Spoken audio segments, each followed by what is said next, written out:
Hello everyone, कैसे हो आप लोग। आप लोगों का स्वागत है मेरे चैनल पे। लास्ट सीरीज जो हमारी खत्म हुई थी फंडामेंटल ऑफ पार्टनरशिप की, आज से हम स्टार्ट करेंगे chapter 3 valuation of goodwill. Heading डाल देते हैं, ये आपकी बुक का चैप्टर 3 है,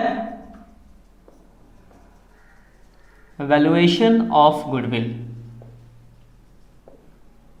देखो 11th क्लास में आपने पढ़ा था गुडविल के बारे में कि गुडविल जो होता है एक इंटेंजिबल एसेट्स होता है, मतलब किसी का नाम, मार्केट में जो नेम है, फेम है, दैट इज गुडविल। तो अगर किसी का नाम है तो उसकी वैल्यू कितनी है, हाउ मच। हम रिलायंस के नाम ले यूज करने जाएंगे, हम डोमिनोज का नेम यूज करेंगे, तो हम उन्हें पैसा पे करना पड़ता है कि अगर मुझे जैसे एग्जांपल मुझे एक डोमिनोज की फ्रेंचाइजी लेनी है, तो डोमिनोज की अगर मैं फ्रेंचाइजी लेने जाऊं तो डोमिनोज मुझसे एक अमाउंट डिमांड करेगा। कैसे वो कैलकुलेट करता है, वही तो गुडविल है। तो हाउ टू कैलकुलेट गुडविल, अगर किसी का नाम है तो कितने रुपए का, मॉनेटरी टर्म में कितना है, वो हम यहां सीखेंगे चैप्टर 3 में वैल्यूएशन ऑफ गुडविल के अंदर। गुडविल क्या होता है, एक इंटेंजिबल एसेट। जैसा आप जानते हो दो तरह की गुडविल हो सकती है, या तो आपकी सेल्फ जनरेटेड, मतलब आपने खुद बना रखा है नाम, या फिर आपने किसी का खरीद रखा है यानी परचेज गुडविल। तो हम बात करते हैं वैल्यूएशन ऑफ गुडविल की। तो इसके मेथड है, 4 मेथड है। Method first average profit method, method second super profit method,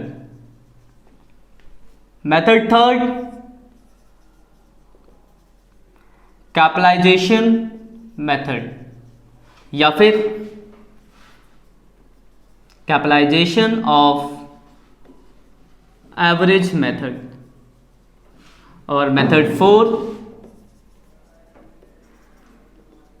capitalisation of super profit method. देखो ये 4 मेथड है जिससे गुडविल आप कैलकुलेट करना 12th में सीखोगे, और वैसे और भी मेथड्स हैं लेकिन आपको सिर्फ 4 ही पढ़ने हैं। First one is average profit method, second one is super profit method, third is capitalisation method, fourth is capitalisation of super profit method. एक अच्छी बात आपके लिए यह है कि जो भी मेथड से आपको गुडविल निकालना होगा, आपको क्वेश्चन में बोला होगा कि आपको इस मेथड से गुडविल कैलकुलेट करना है। हर मेथड में एस्पेक्ट्स अलग है, चीजें अलग है, तो इस हिसाब से गुडविल अलग निकलती है कि जो आप बेच सकोगे उसके हिसाब से आप गुडविल निकालोगे। तो हम एक एक करके मेथड सीखेंगे। आज हम जो बात करेंगे वो करेंगे हम कैपिटलाइजेशन मेथड की। कैपिटलाइजेशन मेथड, या फिर बोलो कैपिटलाइजेशन ऑफ एवरेज मेथड, एक ही बात है, चाहे आप कैपिटलाइजेशन मेथड बोलो चाहे आप कैपिटलाइजेशन ऑफ एवरेज मेथड बोलो।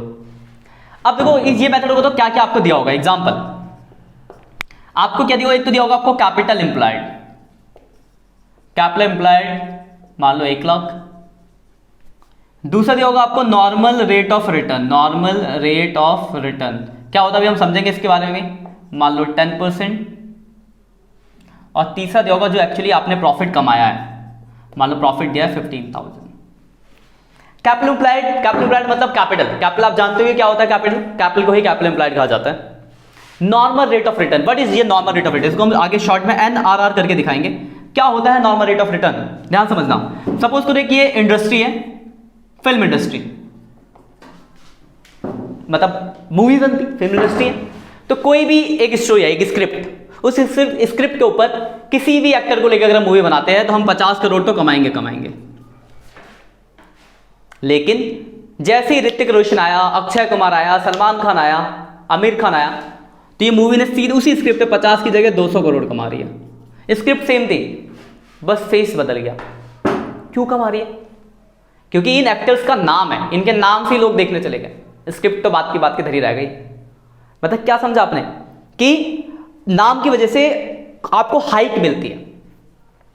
तो जो ये था ना, ये जो 50 करोड़ ये था नॉर्मल रेट ऑफ रिटर्न, मतलब कोई भी होगा तो इतना तो कमाएगा ही कमाएगा, तो उसको कहते हैं नॉर्मल रेट ऑफ रिटर्न। मतलब उस इंडस्ट्री में अगर आप पैसा लगाओगे तो आप नॉर्मली इतना तो कमाते ही हो, वो है नॉर्मल। अगर आप उससे ज्यादा कमा रहे हो मतलब आपका गुडविल है, अगर उससे आप कम कमा रहे हो मतलब अपने बिजनेस को बंद करके निकल जाओ, क्योंकि आप इस बिजनेस में सर्वाइव नहीं कर सकते। तो नॉर्मल रेट ऑफ रिटर्न है 10%, इसका मतलब समझ में आ गया कि नॉर्मली कोई भी इस बिजनेस में पैसा इन्वेस्ट करेगा तो इतना तो कमाएगा ही कमाएगा, उसे बोलते हैं नॉर्मल रेट ऑफ रिटर्न, जिसे हम शॉर्ट में NRR से शो करके दिखाते हैं।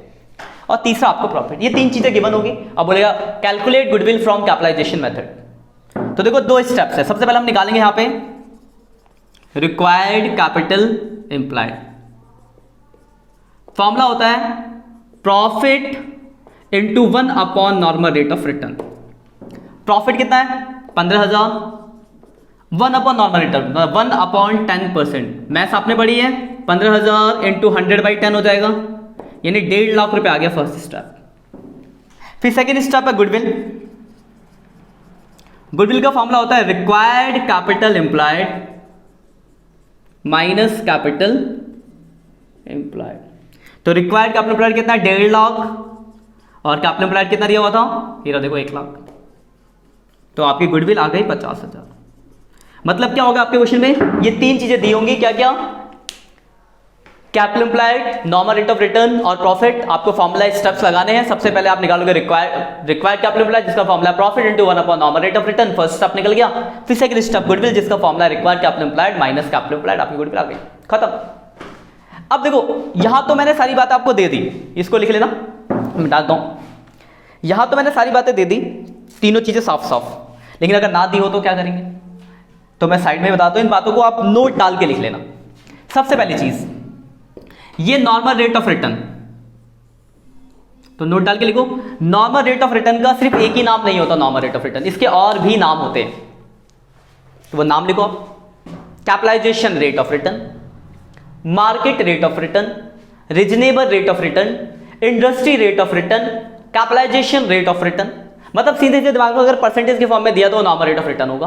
किसी भी नाम से, जो 4-5 मैंने नाम बोले आप लिख लेना इसको, इसमें से किसी भी नाम से वो हो सकता है।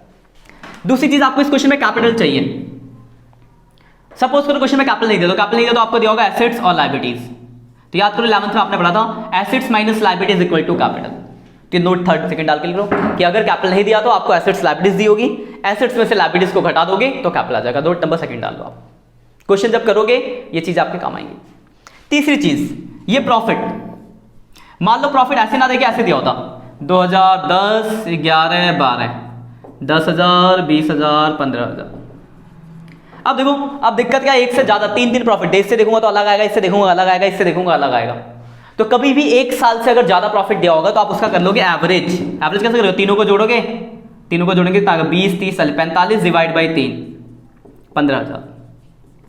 तो थर्ड स्टेप आप क्या लिखोगे कि व्हेन प्रॉफिट जो होगा आपको गिवन हो मोर देन 1 ईयर, देन आप क्या करोगे उसका एवरेज प्रॉफिट कर लोगे। एवरेज करने के बाद, एवरेज करना आपको आता है, 5 साल का दिया होगा तो 5 को जोड़ोगे, 5 से डिवाइड, 3 साल का दिया होगा तो तीनों को जोड़ोगे, 3 से डिवाइड। तो एवरेज करना, उस प्रॉफिट को आप कंसीडर करोगे यहां पे। चौथी चीज आप जो नोट में डालोगे, कभी कभी क्वेश्चन में कोई एक्सपेंस दिया होगा, मान लो इस क्वेश्चन में दिया होता है कि सैलरी नाम का एक खर्चा है 2,000 रुपए का, तो क्या करते हैं आप प्रॉफिट में से घटा देते, तो प्रॉफिट कितना हो जाता है 13। फिर आप इस 13,000 के प्रॉफिट को कंसीडर करके आगे की कैलकुलेशन करते। मतलब अगर किसी क्वेश्चन में कोई एक्सपेंस दिया होगा तो पहले क्या करोगे आप प्रॉफिट में से उस एक्सपेंस को डिडक्ट कर लोगे, उसके बाद आप इस क्वेश्चन के अंदर प्रोसेस में लगाओगे।